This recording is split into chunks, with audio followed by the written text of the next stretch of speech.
What's up, everyone? Welcome back to another episode of Boleros. Sam here with the Sultan of Sando, Mr. Gab Lim, and Mr. Maui Yap, the Prophet himself. What's up, guys?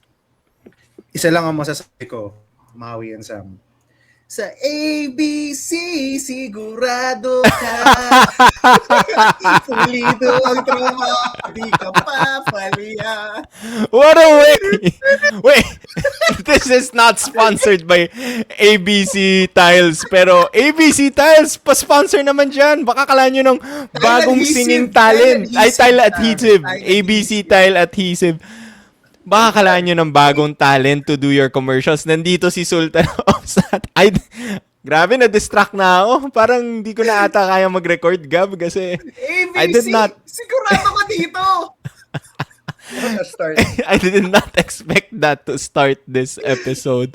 Pero, Sam, Maui, I gotta say, that is one of the catchiest tunes it's catchy! I've ever seen from a commercial.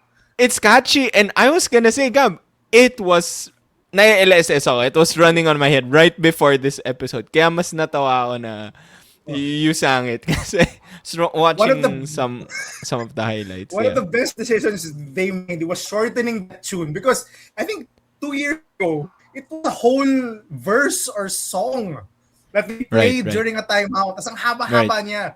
And they made it a one-liner. Perfect. It's really stuck in my head, especially hearing it over and over again. Shout out to ABC. Pa-sponsor naman Tile Adhesives. Pa-sponsor naman dyan, ABC Tile Adhesives. Shout out. Every episode. Kakantahin ni Gab every episode. Shout out dyan sa ABC Tile Adhesives. Anyone knows the owners? Baka naman, di ba? Or baka nakikinig yung owners. But speaking of, because of that song, you guys know what we're talking about. We're talking about the Filoil games that happened yesterday. UST versus FEU, Ateneo versus Adamson. First game of Ateneo in Filoil. We'll talk about both games. Let's start with the first game, Gab. UST versus FEU.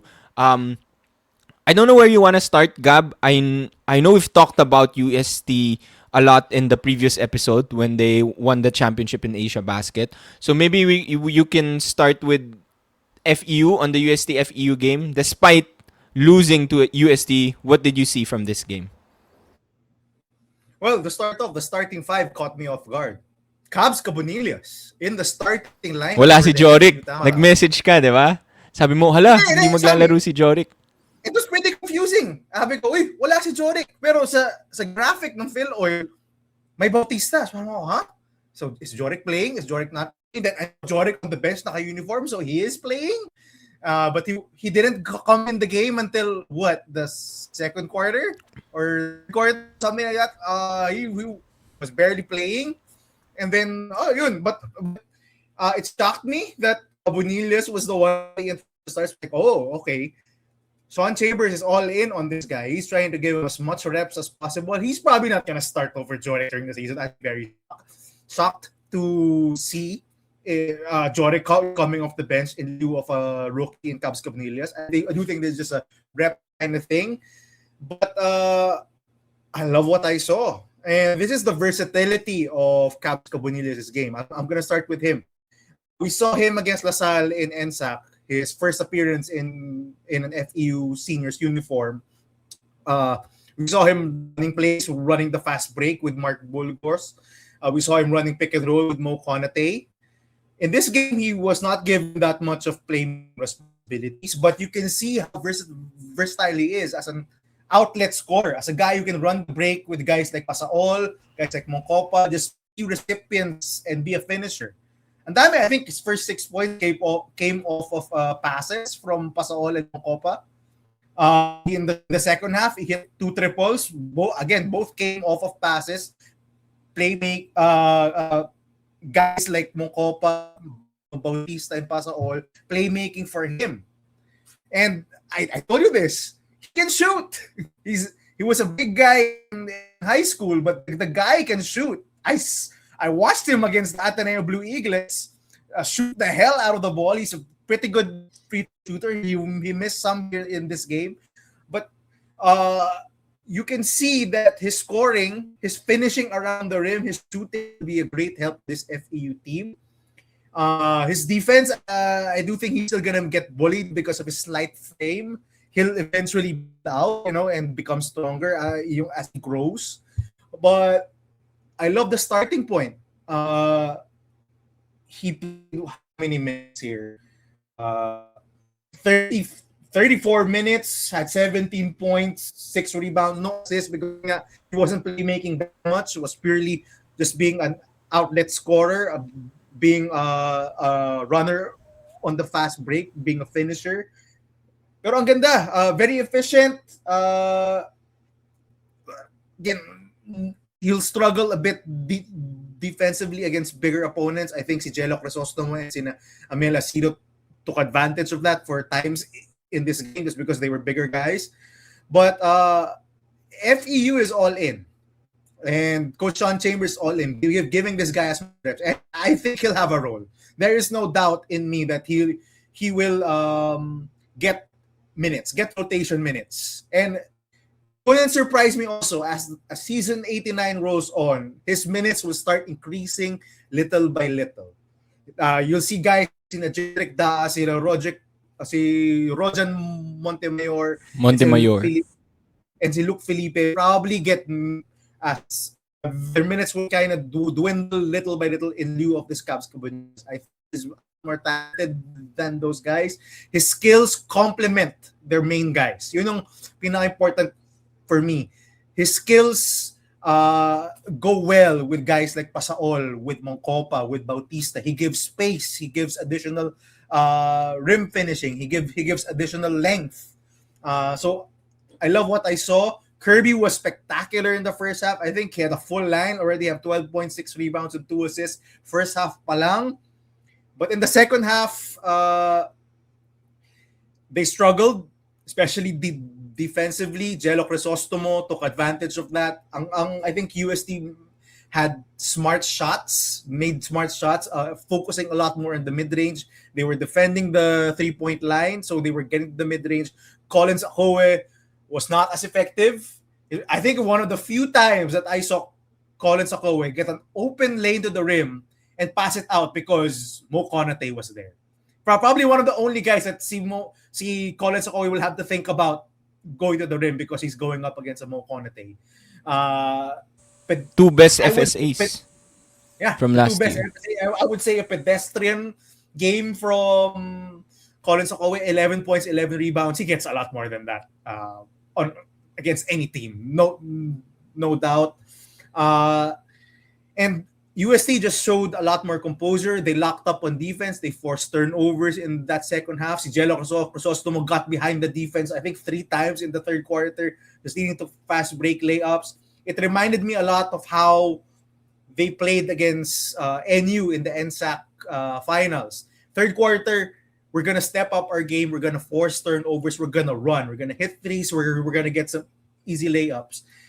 This is a trademark of a team that's ready to compete for a championship or being a contender when they can ramp up after halftime. Diba, Maui? I think you always tell this to us. Yung mga championship teams ng Ateneo, sina Third Year Ravenna, after halftime, third quarter, it's go time. They lock up defensively and they explode. Tinatabak nila yung mga kalaban nila despite a close first half. I see the same thing with UST. And they did this without Mark Emmett, who only played 10 minutes. I hope he's okay. He had a really hard fall. Shout out to Mark Emmett. Prayers. No news yet as to what happened to him. He was grasping. Parang he was clutching his hand no? His hand? Yeah, he had a hard fall. Medyo malala. Nasahod siya when he was going up to contest for a Moncopa shot, I think. But yeah, that UST Crisostomo and Asido were incredible. Again, I love Asido. I think he's coming into his own. 12.6 rebounds and 3 assists, showing all facets of his game. This is what I was clamoring for, and we're seeing it a lot more consistently, a lot more constantly with each and every game. He's becoming that type of guy. And Crisostomo, what can I say? I think he had 14 points, 6 rebounds, 5 assists in the first half. Like, what the hell, bro? 14, 6, and 5 in the first half, going toe-to-toe with Kirby Moncopa. Finished with 22 or top yung scored, I 22 and think. 7 with a full line. Incredible. Stepping up in lieu of Mark Clement, and I think Maui, you made this comparison a few episodes ago or last episode. This reminds you a lot of the 2006 championship team of UST, where they had just a ton of wings who could create shots. You know, guys like Dunsil, Mirza, Ababu,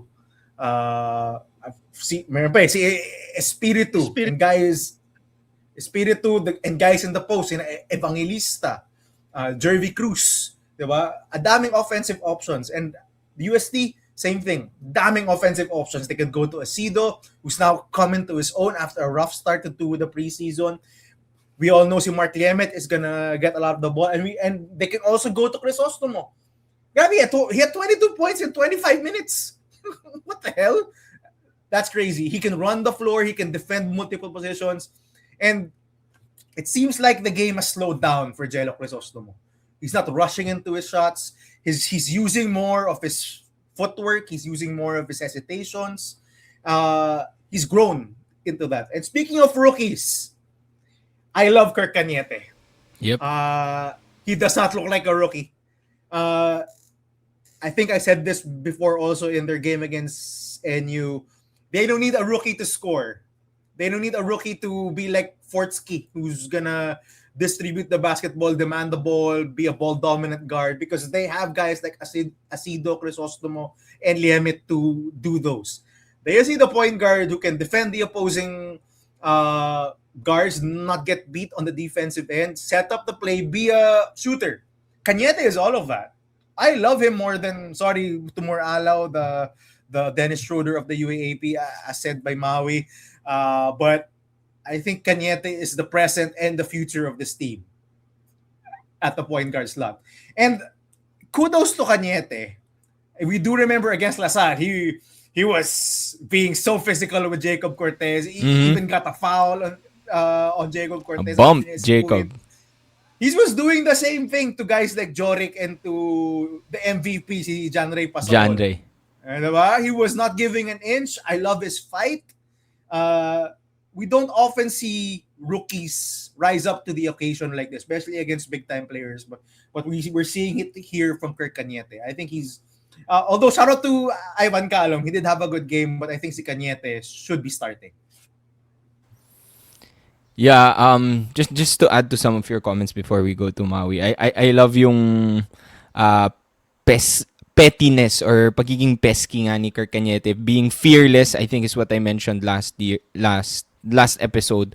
I actually like this matchup, Cañete and Janray. Two guys that when they were rookies, they were not afraid of the other guards, and gusto ko makitang, alam mo naman, si Janray Pasaol, sumasayaw-sayaw yan. So I want to see Janray Pasaol dancing and then Cañete trying to get back at him. I think that's like a matchup that I want to see in the UAAP. You mentioned si Cabunillas. You mentioned the minutes. I think 33 minutes. That's classic Coach Sean Chambers a la Tom Thibodeau minutes. Cabunillas, you better get used to it because most of your teammates have plays the most minutes in the UAAP. So I think this preseason, this Filoil game, this is good training for you, bro, because you're probably gonna play most of the game. To Gab's point, eventually magra-ramp up yung minutes mo and you're probably gonna play most of the game. So be ready for that. Be ready for that. Maui, thoughts on FEU UST? Yeah, I think si Cabunillas will get some breather naman. Diba? Si Nakay and si Burgos, I think, did not suit up during this game. But I was telling Gab off-air nung wala ka pa, Sam, kanina when we were waiting for you. I'm so impressed with Cabunillas because he was an MVP in high school. He had the ball in his hands in high school. But he's so versatile that he can be a slasher. He can be a corner three-point shooter. He can be a guy who runs the fast break, a guy who sets up easy baskets for his teammates. So definitely does not feel like a rookie. I think I think we can all agree that the incoming rookie class this coming UAAP season is very, very good. We'll get to another player maybe for Ateneo later. But yeah, I was so impressed with Cabonillas, just being so composed in the moment. I think he will be a key contributor for FEU this year. And si Mungkopa, now I get why people sometimes compare him to Buenafe. Maybe a more consistent Buenafe because really knows how to use his body. During this game, he was able to get to the free throw line, hit a couple of 3-point plays in the first half. Very, very well-rounded. I think what you can say about Mungkopa is very well-rounded yung game. He has playmaking. He can hit from the outside. He can create his own shot. He can also be a slasher. Very versatile FEU lineup. And I think they have to play better. If the cracks are starting to show, diba? UST is showing their might as a championship contender. FEU is gonna get a crack of more UAP teams during Filoil. So I'm interested to see how they perform versus the likes of LaSalle and UP in the coming days. For UST, yeah, si Crisostomo. I think si Crisostomo has really put this game on another level. I mentioned to Gab that the game seems like it has slowed down. He knows how to manage his mismatches, whether he uses speed or uses length. I love how he has developed also yung mid-range shot niya and yung meron siyang mid-range floater. I think that will bode well. Yung mga niya, Maui, yung mga turnaround fadeaway mid-range, money eh. I think he hit like 4 or 5 of those in the game. He was actually 10 for 15 during this game. Very efficient, not rushing any shots. And I think yung playmaking na is the biggest thing that he worked on this offseason. We did not see Crisostomo do any playmaking, I think, in previous seasons. He was only a slasher initially and then eventually was showing some ball shot creation. I think he's finally rounding out his game. I think this is last season, if I'm not mistaken. So this will bode well to his pro chances because I think he can slide down to the small forward slot maybe when he gets to the pros. I think si Buenaflor has to watch him, yung development niya. I think Buenaflor will probably have to follow. I think if you were to pinpoint a UST player that maybe has underperformed for me this offseason, si Buenaflor, and it seems like he doesn't have a set position or role right now. Very dynamic pa yung role ni Buenaflor and he's coming off the bench right now. Si Asido, as I've said, looks like a young Dila Babu. He can score from all 3 levels. He takes advantage of mismatches, posting up. I think maybe matching up maybe with Mark Lemit in practice has made this guy a lot better. Stronger. That's a good point. Knows how to use his size. Finally, yung hype, I think, with Asido is showing this coming season. I can't believe just a couple of months ago that we did not see that him having this kind of bag this coming UAP season. And lastly, I think si prayers to Mark Lemit. Hopefully, no broken hand or no broken fingers. It doesn't look good kasi pag nilaglag pa lang niya, he wanted to sub out and he did not come back. So hopefully nothing serious. But yeah, I agree with Gab. I think si Cañete definitely has earned more minutes than Calum. I wouldn't be surprised if he continues to fight for minutes.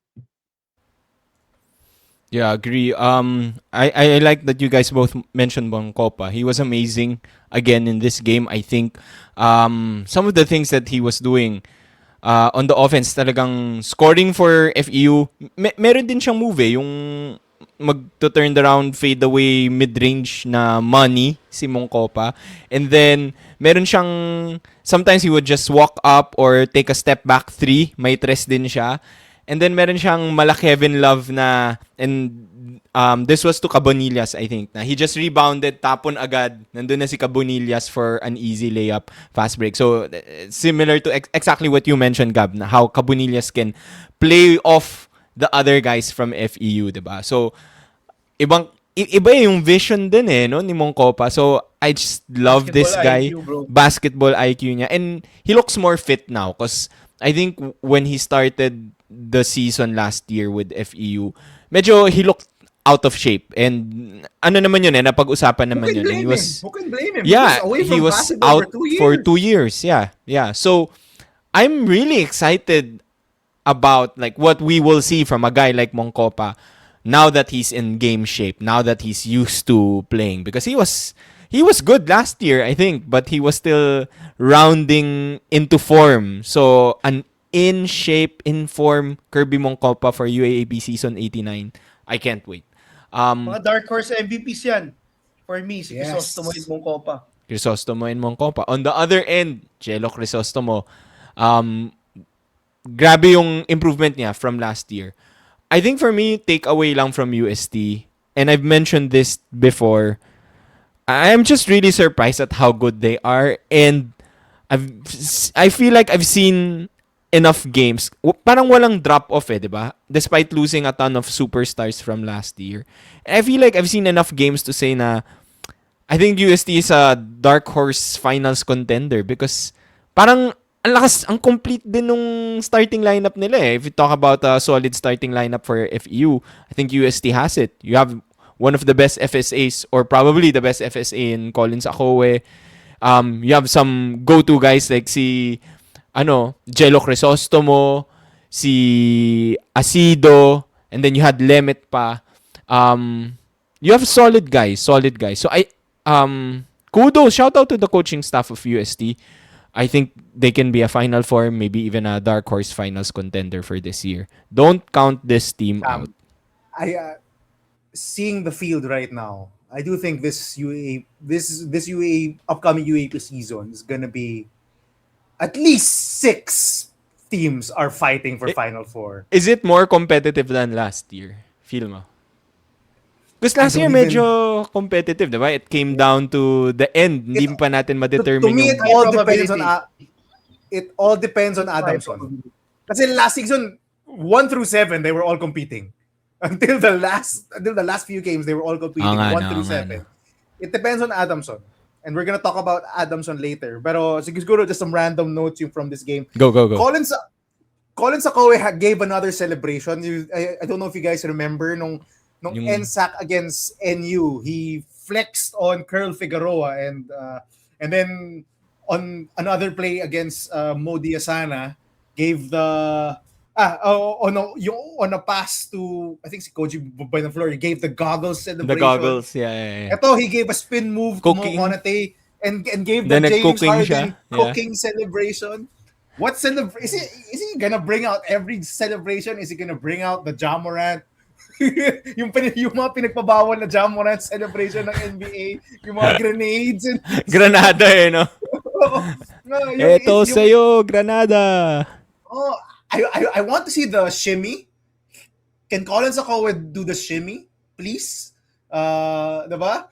Or yung mga DX celebration ni Joel Embiid, baka gawin niya yun or baka bagay yun Joel Embiid, big man din. Pagbawalan siya ng UAAP nun.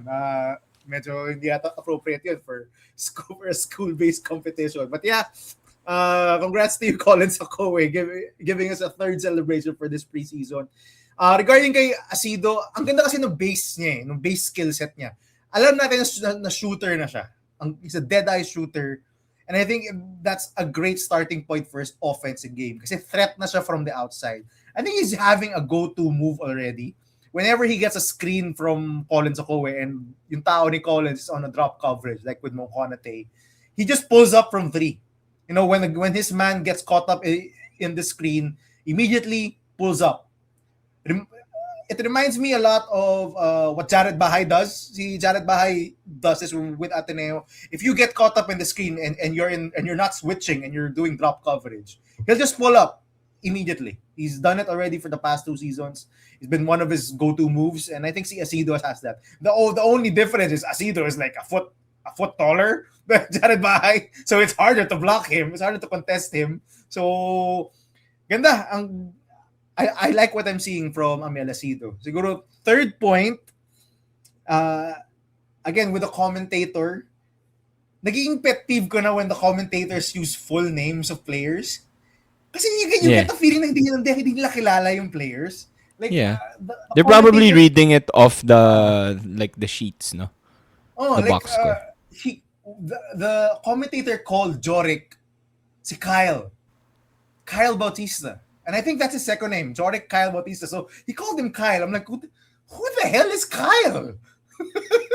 Tama si Sam, they're probably Gambler sa reading game. from the Ay. stat sheet. So, I don't know. It's become a pet peeve. Pansin for ko me. din yun, yeah. Like, come on. Know the players. Diba? It's the same thing with si Mac Alfanta from NU. Si Mark something Alfanta. We call the full name. Parang, his name is Mac. Just call him Mac. It's so easy. Why do you have... So yun nga, it's just a pet peeve. I'm sure they're just reading off the stat sheet, pero I would have wanted more familiarity from the commentators. Diba? I just got taken aback by the Kyle Bautista. Like, who the hell is May Kyle bago. Bautista? Younger brother ni Joric pala no? Eligible for 5 years pa, Gab. Yari ka. Yeah, considering, di ba, this is Joric's 5th year. So True. that's Yun valid pa. naman. Dapat kilala Yeah. mo na si Joric by this time. He's been playing big minutes for the last 4 seasons. But was it the FEU game yung nawalan ng mic yung isang commentator for a bit? Nung I first think it half was. ba The yun? start of the I FEU think it was game, the there was some FEU static. game, diba? Yeah. The audio was pretty bad. So, yun lang, napansin ko lang din. So, parang he was talking to the other guy, but we couldn't hear the other guy. So, parang he was also talking to himself. It was hard for him. But I think before the end of the second quarter, they were able to fix it. So, yeah. Any other notes on this game? I think that's it. Yun yung mga manalala ko mga random notes. Okay. Moving on, let's talk about Ateneo versus Adamson. Battle of the Birds. Sobrang Ateneo mas winning. malaki ang bird. Mas malaki by 20 points yung bird ng Ateneo from yesterday's game. Ateneo winning 72 versus 52. Maui, this is your first look at the Ateneo team. In Filoil, saw a couple of new faces that we haven't really seen play a ton of minutes. Particularly si Kapihe and also si Roberts, diba? Anything you liked from these guys or from what you saw in Ateneo? Yeah, if you're a basketball fan who enjoys fast-paced, 5-out, run and gun basketball, I think you will like this iteration of Tab Baldwin's Ateneo. They were playing 5 wings, 2 guards for 3 wings at all times. If you look at the box score, si Barua only played 14 minutes during this game. Lial was playing the 5, Kapihe was playing the 5 with 4 guards or a mix of guards and wings.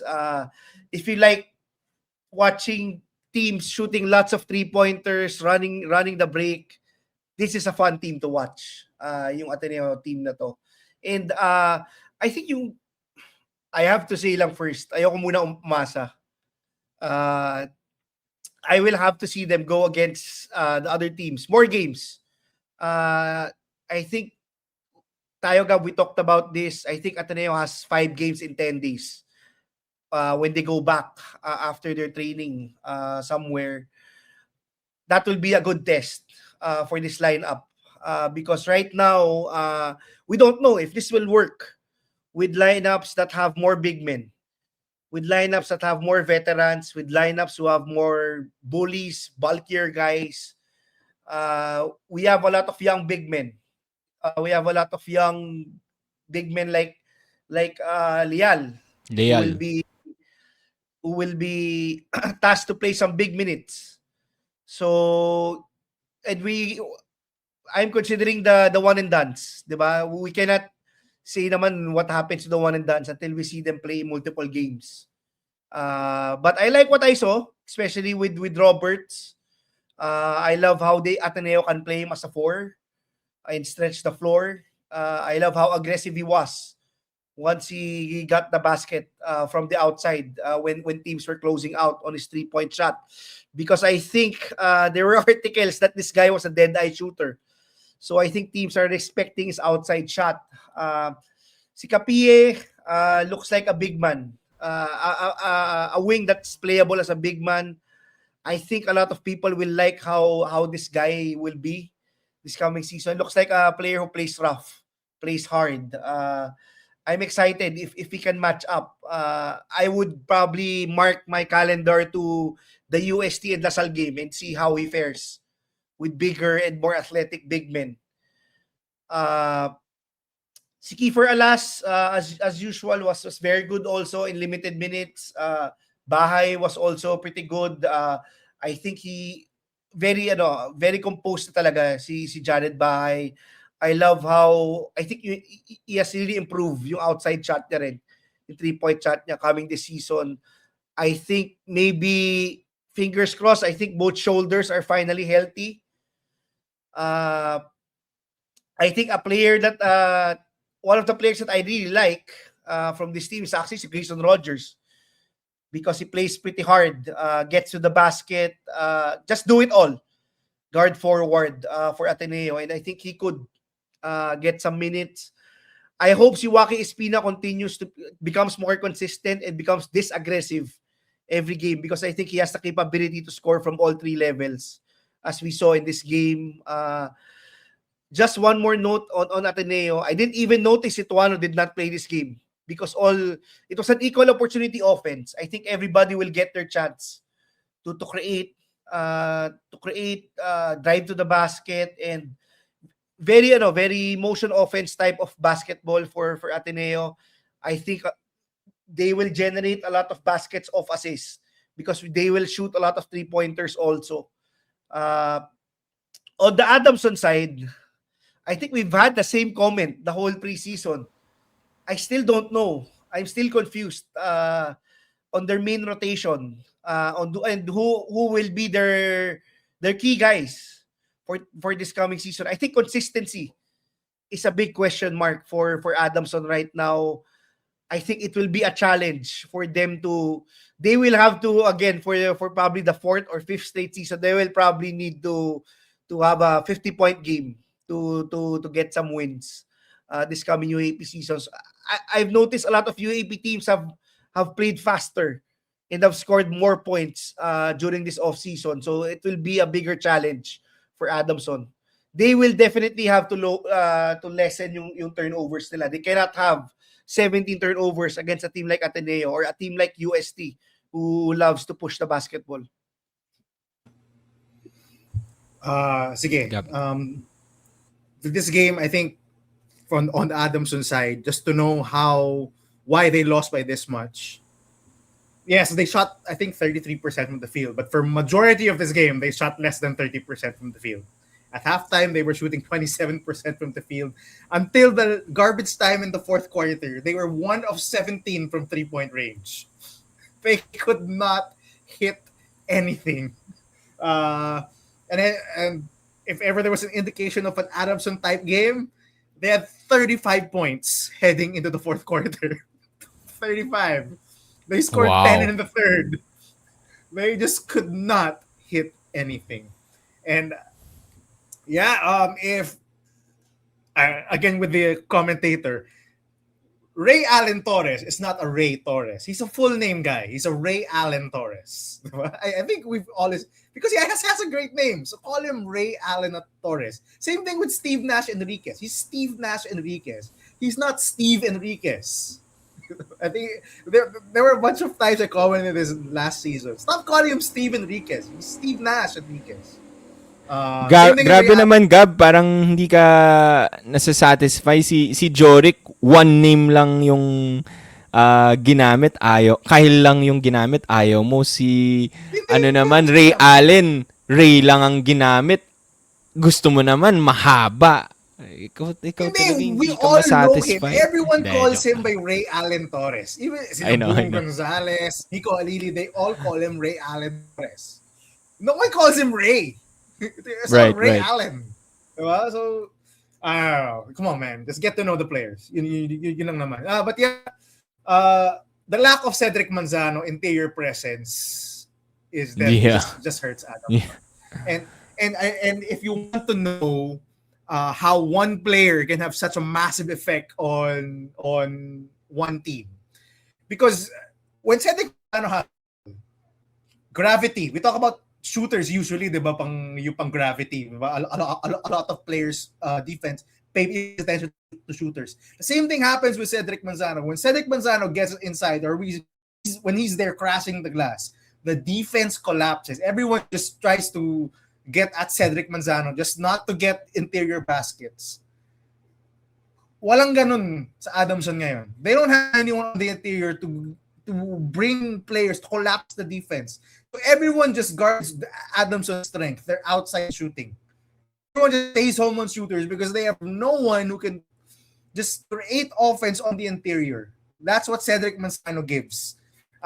Si Tumaneng, si Misana, si Allen Perez, they're not him. They don't play like Cedric Manzano. They create offense in the interior. That's how important Cedric Manzano was to this team, and they are struggling life after yung Cedric Manzano because just guys just stay home. Watch how Ateneo play. All the perimeter, all their guards, just stayed home on the shooters. They were not helping off the shooters because there was no one to help off of. There was no one trying to create play. Eventually, in the fourth quarter, you got some offense to go, but that was garbage time. Si Ray Allen Torres was cold. Si Matt Elon did not much. Someone has to give offense. So just someone has to be a threat at all times. Right now, it's all just 3-point shooting, and everyone just knows that, okay, the 3-point shooting, we just got to take away Adamson's 3-point shooting, and we'll probably have a good chance of winning because that's it. See, AJ Freshman is not doing much. He's not doing a lot of playmaking. He's not being aggressive enough. So Scored the first 2 points of the game, I think, and then didn't score na after that. Yun na. Wala na. I don't know. It just seems lackluster right now. It's not looking good. They have to have a really hot, I said this already in the past. Sabi nga ni Mami, paulit-ulit tayo. They have to have hot shooting performances from guys like si Erolon, si Torres, si Montebon for them to have a chance. Or guys like sila Noah Pacquiao or sina Anabo, Medina. They have to have hot shooting performances just to open up the floor for their other guys. Ang hirap to rely on that each and every game. For Ateneo, this gets overshadowed a lot because they score a lot and their scoring just gets a ton of the highlights. But their defense was pretty solid, I thought. Forcing 17 turnovers of Adamson. Again, taking away the 3-point shot. A lot of Adamson's threes were tough contested threes. They were playing the passing lanes pretty well. They were helping off pretty well, helping on drives. So I think Coach Tab said the same thing in his post-game interview. He loved how the team was rotating on defense, and they have to rely on that because they're gonna get punished on the interior. They are pretty small. Kapihe is gonna help there, but they have to rely on a lot of rotation, gang rebounding, ball pressure, traps, and help side defense just to survive defensively. We've seen them already against UP, against UST. They get punished inside because they play small. So as their defense, their ball rotation, and their defensive rotations have to be on point. So that I think that's a positive to take from this game. I mentioned Kapihe. I think he's needed on this team. And it's refreshing to see another center play. Center, quote unquote. He's a big boy. He's a big, bulky boy. And I think he's 6'6". Pwede na yun. To be honest, pwede na yun. Rather than playing Drew Bongo or Sontoano at center, I think Ateneo did a good job scouting and getting si EJ Kapihe because I think he's gonna get minutes back up either si Sultan Barua or si Divine Adili. I think he's a good get. Travis Roberts, I think is also a good fit. His skill set is a good fit for the way Ateneo runs his offense. He can shoot from the outside. Mukhang may shooting and naman talaga. Legit naman yung yung news about him. It's not hype. yung news and yung mga highlights, diba? Highlights, it's all shooting. So, good fit, and he's very similar to Kyle Ladi, stretch 4, but I think he has more of a off-dribble game than Kai. Kai is a bit taller, but we saw in this game si Travis Roberts can attack closeouts, can attack the middle, you get to the free throw line. So I think we're gonna see him get minutes at 4 and sometimes at the 5. I think he played some small ball center here, so that's gonna be how Ateneo plays. Anything, it's gonna be fun to watch Ateneo games in the Filoil and in the upcoming UAP season. They're gonna go up and down the floor. They're gonna pressure, and they're gonna probably score a lot. I can't wait for Ateneo Lasal, honestly, because both teams play small. Race to 100. Yeah, they're gonna score a lot. It's gonna be a must-watch. Wala nang sentro-sentro. Ano na lang. Just play all wings and guards for Ateneo and Lasal. Yeah, you guys pretty much mentioned most of it. I was gonna say then, I think I mentioned earlier, UST parang walang drop-off in terms of production, efficiency, despite losing like star players, a ton of star players, multiple star players. With Adamson, you mentioned it, Gab, si Cedric Manzano. Parang ang laki nung nawala nung umalis si Cedric Manzano. I'm pretty sure Adamson would have wished there was like an extension year or something for Cedric Manzano. He would have been eligible for one more year because they could really use a guy like him here. You mentioned yung gravity ni Cedric. So I think that's really it for Adamson for me. We'll see. This is a Coach Nash team, so I know he's experimenting with his lineups. Some of his vets didn't get to play a ton of minutes.